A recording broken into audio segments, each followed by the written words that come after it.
Welcome to another edition of PowerCore Productions and Podcastings. In today's video, we're going to be continuing Konosuba, the last shinobi of the wonderful world. What if Madara Uchiha was reincarnated in Konosuba? Season 2, Part 5. As always, if you're new to the channel, or if you are a regular and like what we have to offer, then please don't forget to like, comment, subscribe, share, and hit that bell for post notifications so you can stay up to date on everything that is PowerCore Productions and Podcastings that has to come out now and in the future. Where we last left off with our series, Madara and his team found themselves in a rather unique situation. After overcoming the trials of Keel's dungeon and defeating one of the Devil King's generals in Vanir, not only did Madara have his name exonerated, but his team now finds themselves in great fortune as they have over 4 million Eris in their possession. Looking for some R&R, Madara and the group have decided to go on a bit of a vacation. However, just when Madara thinks that things are finally starting to calm down, he starts to see that it's anything but, especially in the city of water and hot springs. For all this and more, stay tuned as we now continue. Konosuba, the last shinobi of the wonderful world. What if Madara Uchiha was reincarnated in Konosuba, Season 2, Part 5. As always, sit back, relax, and enjoy the show.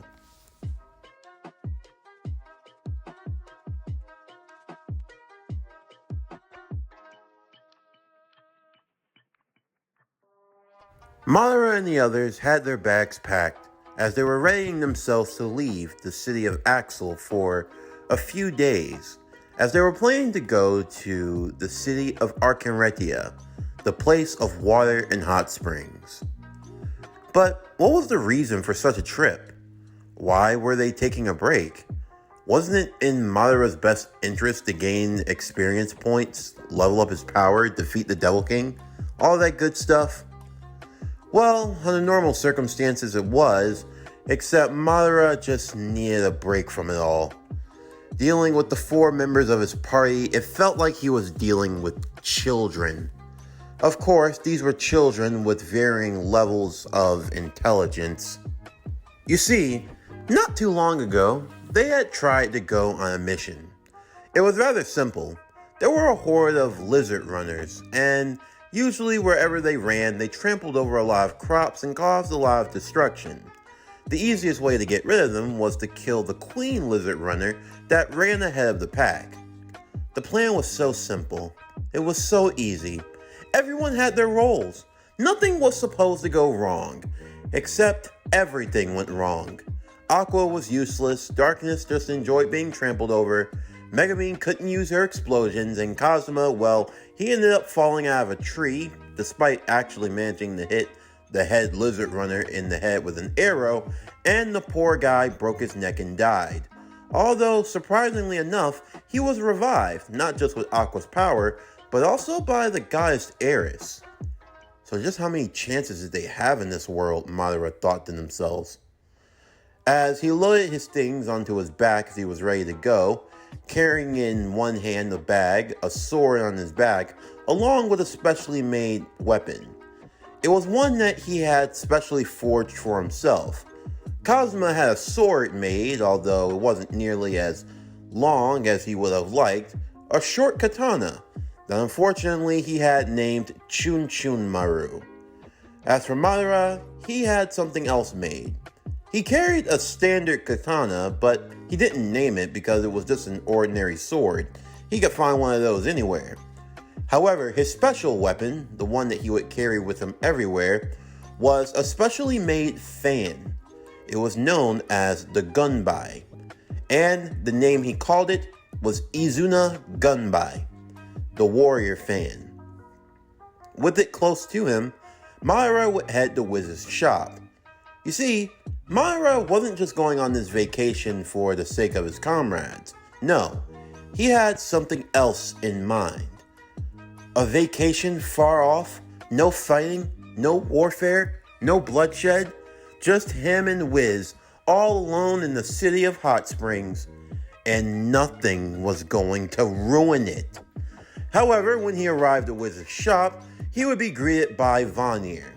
You see, after Vanir had somehow used in one of his lives, he came back as Vanir II, and instead of working for the Devil King anymore, he decided to help run Wiz's shop. And for Wiz, she needed a break. The girl was a lot of things, but she could also be ditzy, a bit clueless, and the fact that she had caused a self-destruction spell that almost blew her sky high was kind of proof of that. But Madara would smile all the same, as he picked the girl up and carried her in his arms, using Drain Touch on Darkness to help revitalize her after she was starting to fade away again. They joined the convoy as they were setting to leave, although due to the limited number of seats, they were going to have to decide who would sit on the back and who would have to sit on the roof. Aqua was causing a bit of a stir as she and Madara engaged in an epic battle of rock, paper, scissors.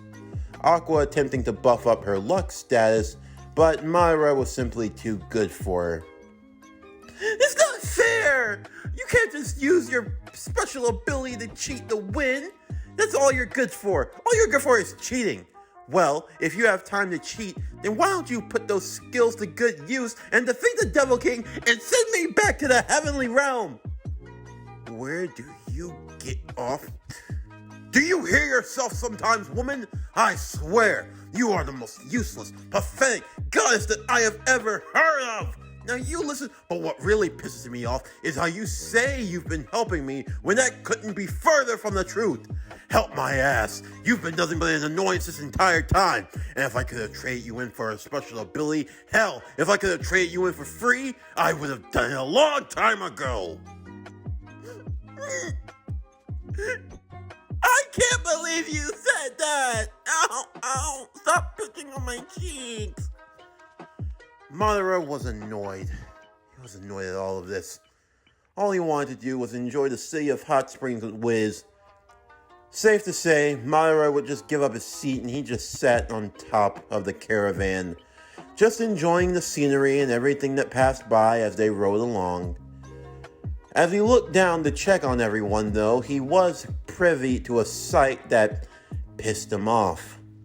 It was Chomosuke, the cat. It was sitting in Wiz's lap, and the cat was getting a rather handsy on her chest area. Wiz didn't seem to mind at all, Madara staring daggers at the cat, almost as if to say it was encroaching on someone else's territory.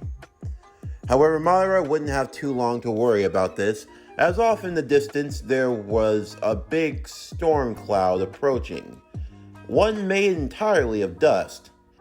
He asked the leader of the caravan and the rider what was going on, to which the rider would explain that those were probably kite hawks.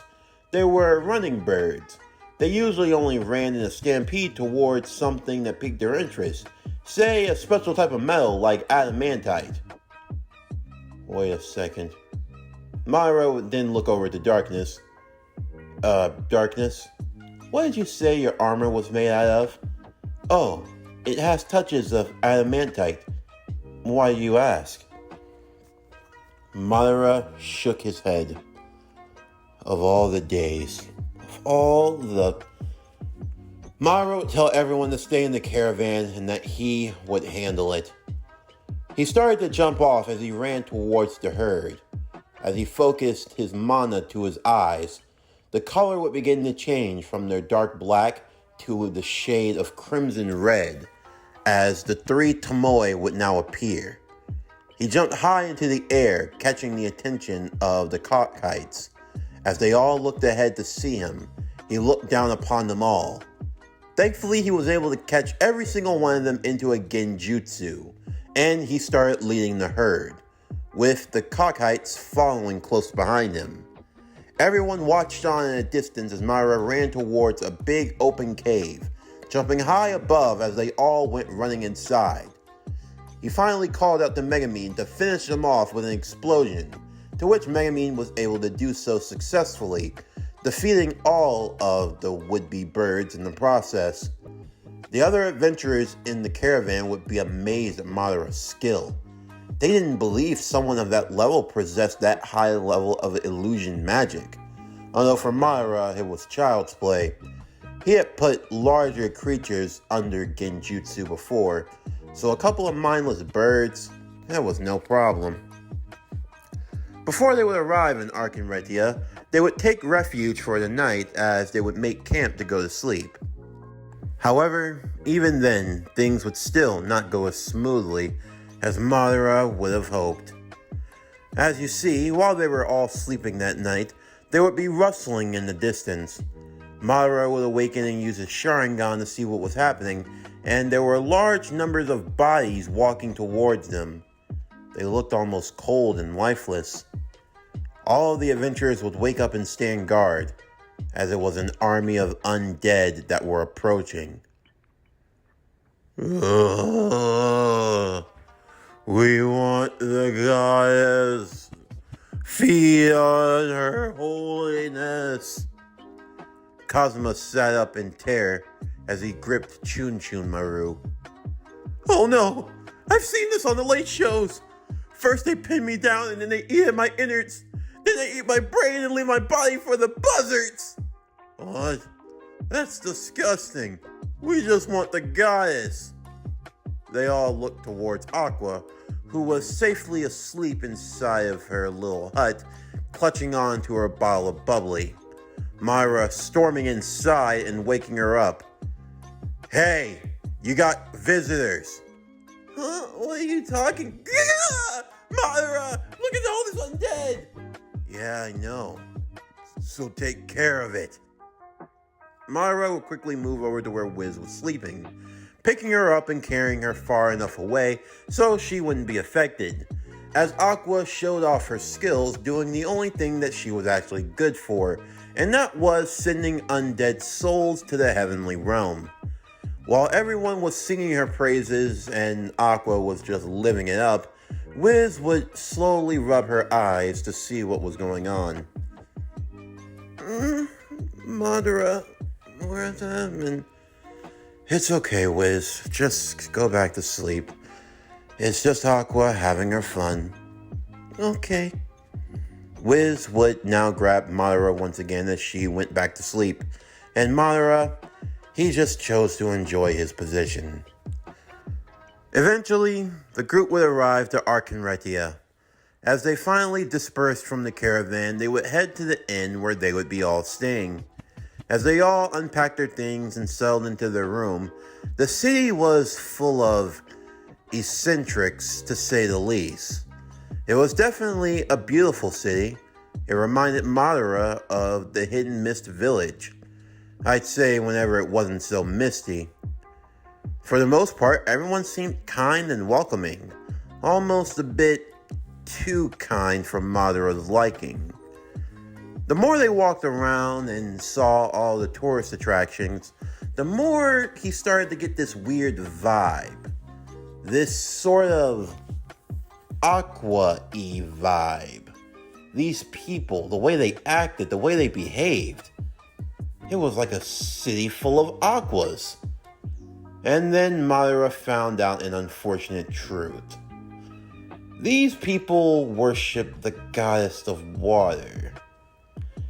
And they had the goddess of water in their party. Safe to say, Aqua was absolutely loving this. She lorded it over Madara. Look at you. You couldn't even get everyone to follow your stupid little dream. But I have a whole city that worships me. Ow! Ow, my head! Ow! Madara! Madara hit the back of her head with the Gunbai fan. Bad, Aqua. Bad. I'm not some pet.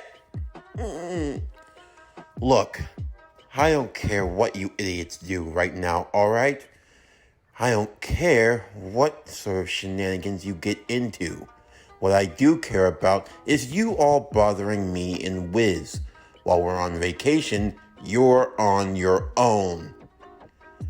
Of course, before anyone had a chance to protest, Madara would give them a stern look before disappearing. They were not going to ruin this for him. This was Madara's one chance to be normal, in his opinion. He was going to make the most of it. Everyone had settled down for the evening. Madara and Wiz would go for a walk on the town. Of course, Madara had to deal with the fanatics, everyone trying to get him to join the Axis cult. Of course, there were those who were deposed to Eris. In the end, Madara didn't care. He didn't worship any gods. He didn't need to. They were all annoying to the point where Madara had to just scare off everyone at this point. And after enjoying a lovely dinner with Wiz, it was finally time to go and visit the hot springs. They actually had not just a men's and a women's, but they had a mixed bath as well. Madara and Wiz would look at one another shyly, both of them, their faces turning bright red at the thought. I could go to the men's, Madara would say.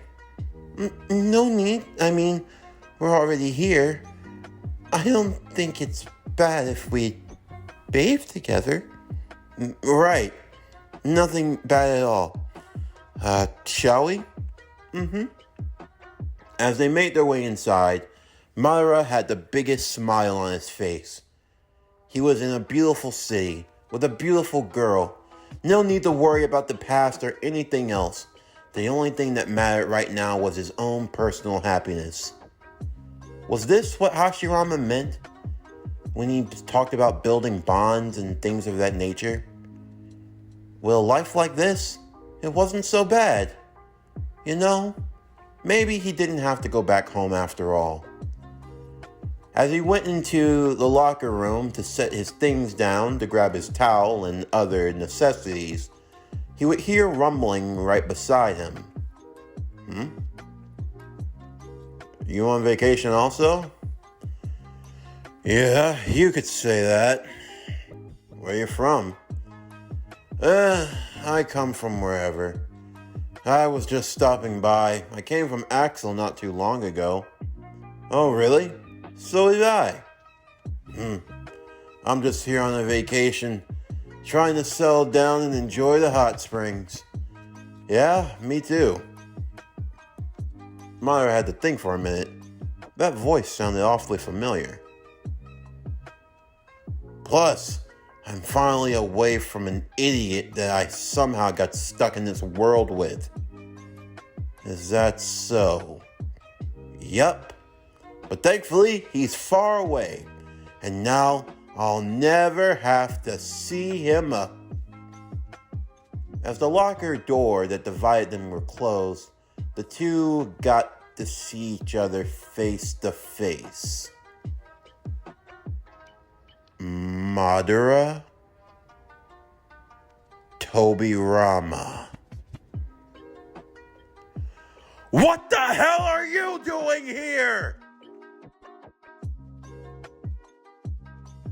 This concludes Konosuba, the last shinobi of the wonderful world. What if Madara Uchiha was reincarnated in Konosuba? Season 2, Part 5. As always, if you enjoyed today's video and everything else that we have to offer, then please don't forget to like, comment, subscribe, share, and hit that bell for post notifications so you can stay up to date on everything that is PowerCore Productions and Podcastings that has to come out now and in the future. Stay tuned for tomorrow's video as we continue What If Deku Was a Power Ranger? My Hero Academia Heroes of the Morphing Grid, the Psycho Wars arc, Part 17. But anyway, that's going to do it for the end of today's video. I'm Javon Harrington with PowerCore Productions and Podcastings. Signing off, and I'll see you next time.